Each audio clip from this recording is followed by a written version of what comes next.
Hello, everyone, and a very warm welcome to today's major markets update for Friday, July 14th, 2023.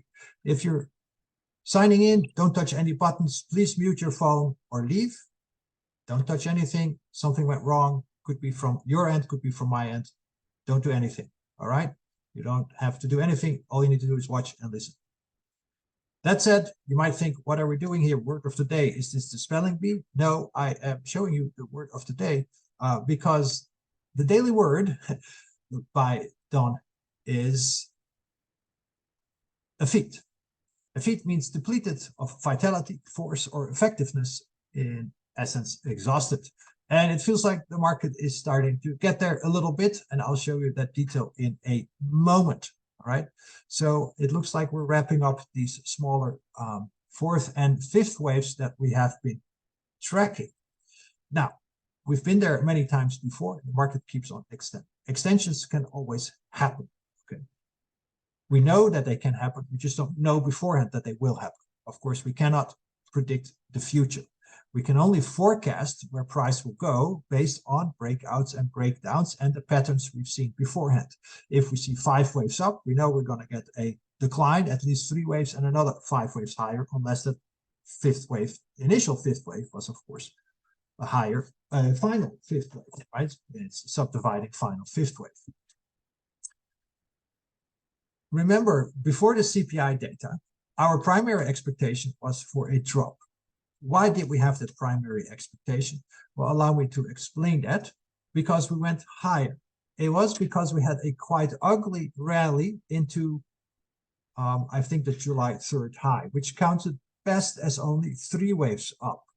Now, there was a way to count it less than ideal standard Fibonacci-based impulse pattern as 5 waves high. Okay, we had a very shallow wave 4 and a almost non-existing wave 5. The wave 3 topped where it had to, the wave 4 totally missed its target zone, and the wave 5 also totally missed its target zone. Again, the standard Fibonacci-based impulse pattern are standard. The market doesn't have to adhere to it. It only has to do a few things. That is, wave 2 cannot go below the start of wave 1. Wave 3 cannot be the shortest wave. Wave 4 cannot overlap with wave 1.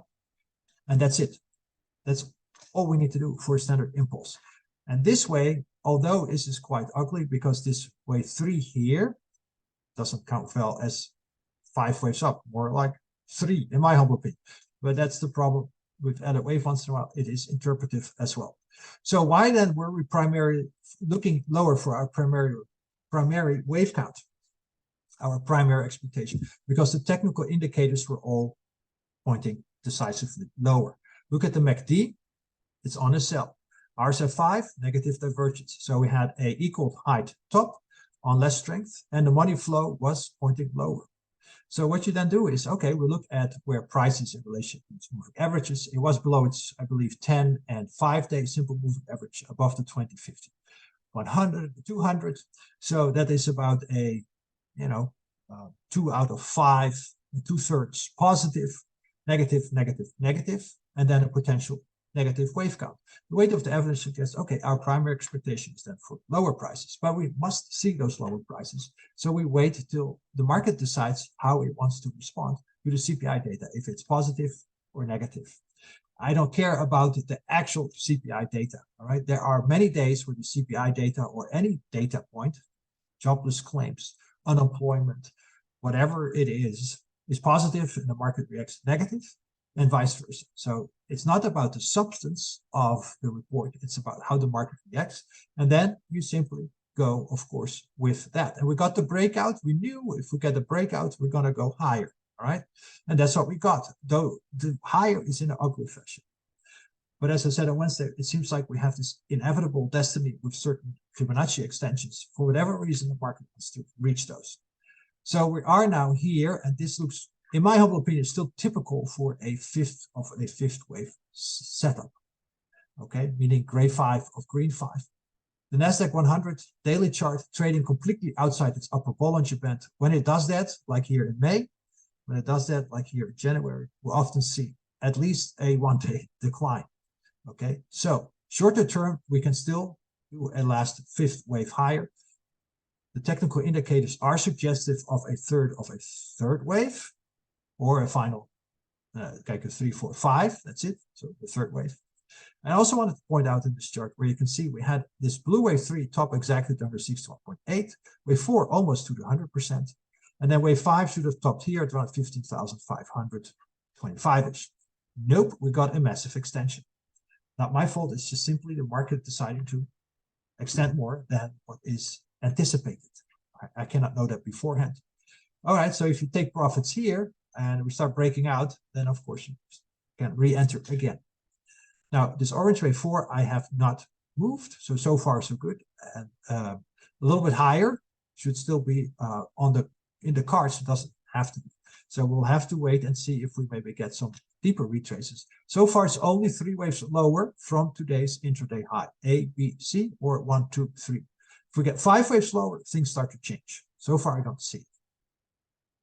Similarly, for the regular NASDAQ. The regular NASDAQ should have dropped to the 100% extension here at 13,040. Why? Normally, ideally, we get a rally to the 161.8. We did it. And then a drop to the 100%, just as I showed you here on this smaller time frame. All right. And then a rally to the 200%. We only got a drop to the 123.6%. Okay. This was a very shallow wave 4. It was a 23.6% retrace of this entire wave 3. It's the minimum requirement for wave 4. So the market decided that was enough. As you can see here, we had 3 layers of confluence. We reached it here already early June. We reached it again. And technically, again, we had done enough, and potentially an A, a B, and a C. Note also here, the NASDAQ makes a higher low. The NASDAQ 100 makes a lower low, interestingly enough. And now we are very, very close to the 200% extension. So instead of a standard 5:1 relationship, it appears we're getting close to a 0.764 relationship between wave 5 and wave 1. We can see here, we have nice confluence here with Fibonacci levels and lines. A little bit later next week, I'll go into the timing of a top as well using seasonality. And then you can see we have again confluence at the 161.8, 14,318, and here 14,295, if my math is correct. So we're getting very close. And then the NASDAQ has reached the 161.8. So maybe the NASDAQ is driving the train and causing the NASDAQ 100 to extend.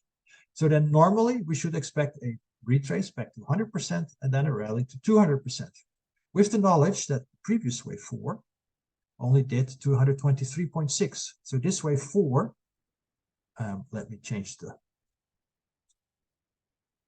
position of the logo a little bit there. Doesn't have to go here, but that's all we know. Then we have a fantastic standard 1, 2, 3, 4, 5 Fibonacci-based impulse pattern in a picture-perfect Elliott wave channel to be determined. Also here, you can see the MACD was lousy, right? So we went pretty much higher on less strength. Now we have another buy signal. Okay, look at where we were here. And so it was logical to expect it would go lower.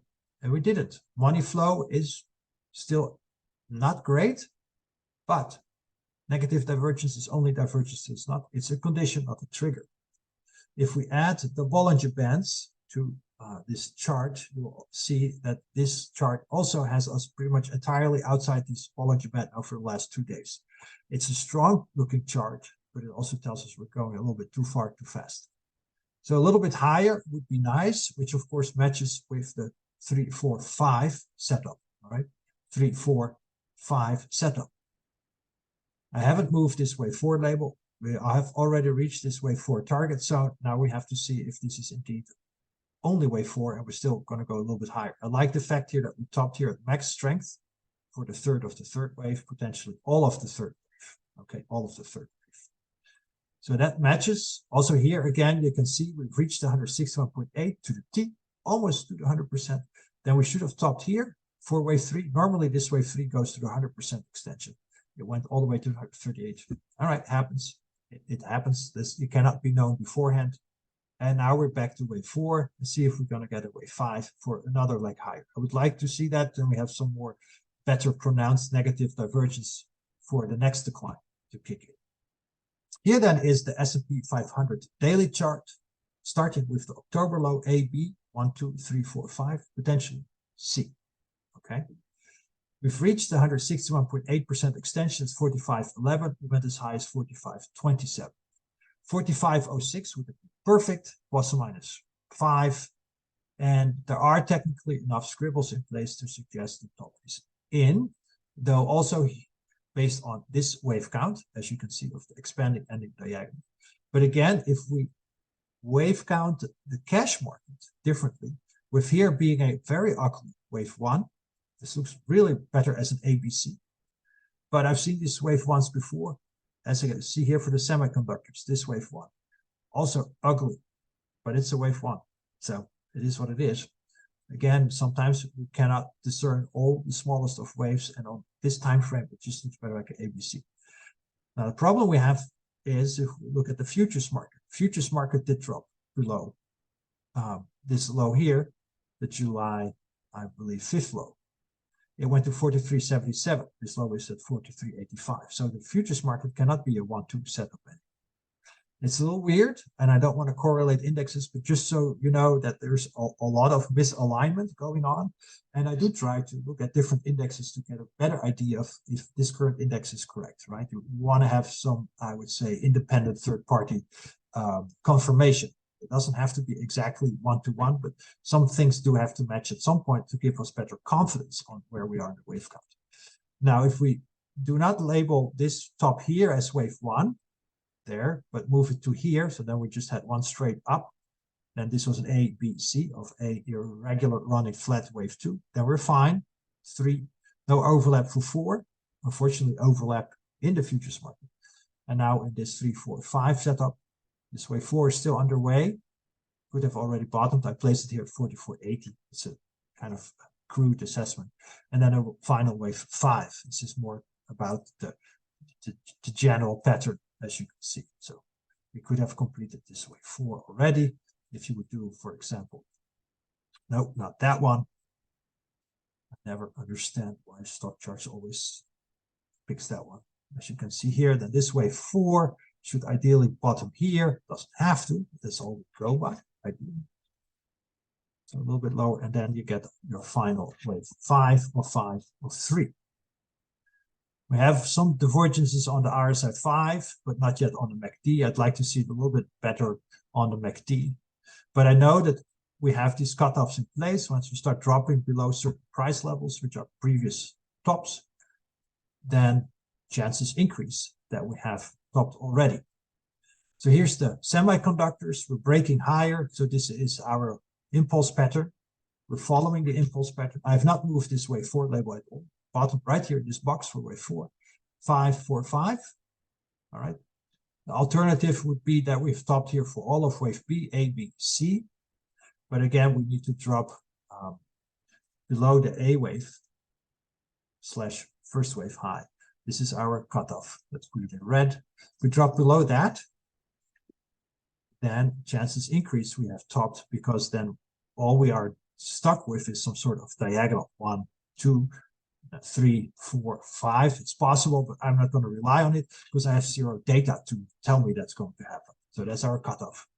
On a daily time frame, we would then also be here facing a irregular expanded flat, right? Something like this, potentially running flat to determine on how long the C wave will be. Again, the rally here since the June low, it looks overlapping. A, B, C, potentially. Okay. Negative divergence can always be erased. It must be noted. That's what I mean with the weight of the evidence approach. We must have that approach. We must take that into consideration. We go above today's high, we can still reach, of course, higher. We have then our upside targets in place. We drop below this wave 1 low, a high, sorry. Then I think we must consider top is in place. Let's have a look at the Dow Jones. It's still stuck below 34,600 pretty much.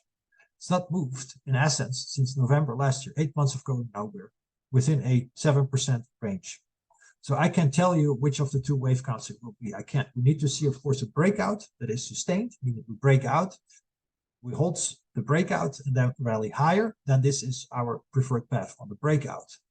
If we lose support, which is of course the low here at about 33,700, then I think we can look for 32,600. Below that, we'll look for 31,800, and below that, we're going to revisit October lows. This is a nightmarish mess, and this is all I want to say about the Dow Jones for now. Dow Jones is definitely not aligned with any of the other indexes, of course. Here we have the IWM. It almost topped where it should have for this wave 3. Almost bottomed where it should have for this wave 4. The last wave 5 would be perfect for a 1, 2, 3, 4, 5. Okay. So far, nothing out of the ordinary. But now that we're getting this close, we need to be cognizant of the potential idea that wave 4 bottomed here and not there. All right. You see the difference? 4 is here in mid-June, or 4 is here in late June. If 4 is here in late June, then we had an A, a B, and a C. Then we have a top already for 5 and 5 for C. I also want to point this out because our target zones have been reached, the green one and the gray one. Though a tag here of this upper trend line would be ideal, with beggars can't be choosers. Cutoff is now here at 186.5. This is our cutoff. We go below it, I think the small caps have topped. Also, the small caps are not looking so healthy. We're still well below the August highs, all right? Meanwhile, for example, look at where we are here. If we go look at technology, where the technology sector is, right? It's well above the August highs. So it is definitely a bifurcated market where the focus has been a lot on technology and not so much on the industrial sector, because otherwise this one would have rallied, and not so much on the small caps. It is what it is, but I just want to make sure that you understand. Also here, the difficulty one has with not having indexes aligned. That's always difficult. It's much easier when everything rallies, and this is more of a sideways congestive mess than anything else. With the possibility of already having topped, right? So the cutoff is here in place. Now let's have a look at seasonality, all right? So this is the average seasonality, not 24 years to go. Yeah, it's 24 years of apply. Pre-election years, there we go. Pre-election years, there. If we don't do pre-election years, then we're kind of, I think, comparing apples to oranges. It looks very toppy here, coming next week. And then less favorable going into the fall for the S&P 500. All right, this is pre-election year, which we are in currently. So this doesn't look too healthy. Now, if we would look, for example, at the NASDAQ, and we are simply going to look at regular election years. Let's see if I can find it here for you. We also look a little bit toppy here, mid-June, or July, sorry. And then not so toppy also here into October. Okay, so it looks like we're getting closer to a decent top with quite a strong reaction. But it's about the direction, also about your magnitude. Okay, same. Now, I wanted to share a big picture cycle that I've been tracking.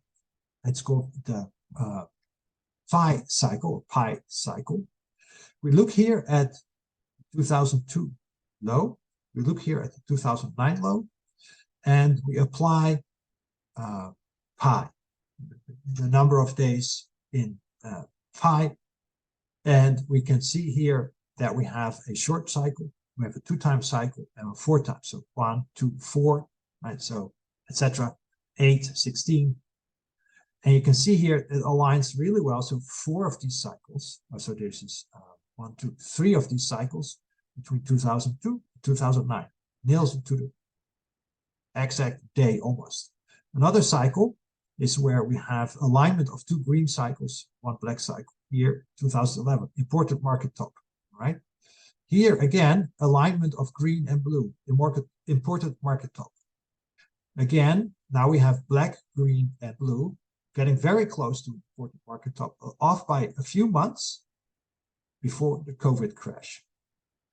And then you can see here perfect alignment for 2022 top. And it appears we're now racing towards another important cycle. beginning of 2024, where the green one and the blue one align. Again, when green and blue align, getting very close to market tops. Okay, it's not, of course, always exact accurate, but here we're getting pretty close. Yeah, we're off by a year, but you can see that, of course, the downside risk longer term is much higher. Upside potential. 2011 as well, this I think was 25 to 30% correction. Here again, this was also very scary, 25, 35% correction. Very scary correction, of course. Again, upside potential versus downward risk on these time frames. This was a little bit less important, but still nailed it again. So it looks like early 2024. And that, my dear friends, can, of course, match with, if we would look at the 3, the 4, and the 5, with this wave 5, right, going higher into the end of this year, which would align, of course, with the wave 4 that we should expect. After 3 comes 4. We're still waiting for it. I'm still waiting for it. We just have simply a long extension on our hands, longer than initially anticipated. But after 3 comes 4, and then a wave 5 that would match into early next year. Last but not least, do not forget the oil Dow Jones relationship. We topped here out in January, where also oil topped out in 2012, and we should now be in this rally. Again, it's not about the magnitude, but it's about the direction. And then, of course, things look pretty dire, especially if you look here. We're going to potentially top here also early next year, somewhere around May next year, which matches quite nicely with where we are here. Okay, doesn't have to be exact same day, but you get the idea. Okay, so we have some bigger picture alignments where we are looking, of course, at seasonality that suggests that also regular seasonality has an okay top here in July. If we then look at pre-election year seasonality, has a bigger top here in July, and then definitely weakness into September, October before we rally one more time. And that again would match pretty well with the bigger picture wave count for a 4 and a 5. After 3 comes 4. We've extended tremendously. That's definitely surprisingly, I must admit. We can always extend more.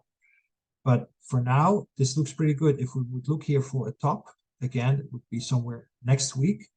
That again would match pretty well with average seasonality, but also with normal seasonality, somewhere around there.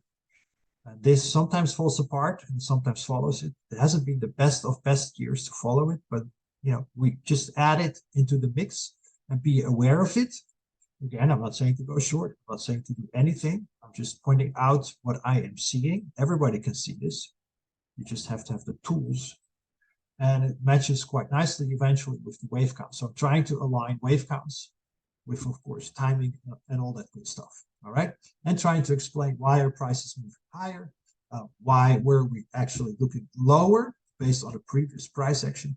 But it seems like the market tricked us pretty good with this little 4-5 setup that doesn't look very good as a wave 5, but it is what it is. And we must just then let that hourly scribbles pass and move on to the next setup. And always acknowledge that things can extend. You simply start off with the 3 at 106, 108, 4, etc. And then eventually the market decides if it wants to extend. For example, here, this was technically enough. The market decided to extend. Okay, so we're getting close to these next Fibonacci extensions zones. We're now here at the 45.16, 45.11, 45.06. Shorter term, I still would like to see another 4.5. But if we start here dropping already below previous tops, same way for the semiconductors, I think we have to be cognizant of the fact that we have put in a larger top and should start to look a little bit lower for seasonality before we can move higher again and then raise towards an even more important top that oil already forecasted 10 years ago. And that also seems to coincide with some larger cycles that we are tracking. All right. Thank you so much for listening. Thank you so much for being a premium member. Sorry for those that were kicked out the first webcast. Something went wrong, but restarted it. And hopefully the recording is okay. Trade safe, and I'll see you all next week. Bye.